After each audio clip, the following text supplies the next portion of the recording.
ദുഃഖവാർത്ത. ഹൃദയസ്തംഭനത്തെ തുടർന്ന് പ്രശസ്ത നടൻ അന്തരിച്ചു. പ്രണാമം അർപ്പിച്ച് പ്രേക്ഷകർ. ഹിന്ദി നടൻ മനോജ് കുമാറാണ് അന്തരിച്ചത്. മുംബൈയിലെ കോകിലാബെൻ ധിരുഭായ് അംബാനി ആശുപത്രിയിൽ ചികിത്സയിലിരിക്കെയാണ് അന്ത്യം സംഭവിച്ചത്.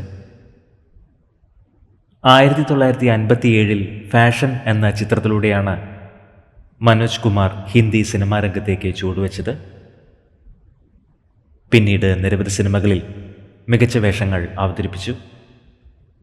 4 പതിറ്റാണ്ടുകാലം ബോളിവുഡ് സിനിമാ രംഗത്ത് സജീവമായിരുന്നു. പത്മശ്രീ, ദാദാ സാഹിബ് ഫാൽക്കെ പുരസ്കാരം എന്നിവ തേടിയെത്തി. പ്രിയ നടന് 87 വയസ്സായിരുന്നു. ആത്മാവിന് നിത്യശാന്തി ലഭിക്കട്ടെ എന്ന് നമുക്ക് പ്രാർത്ഥിക്കാം.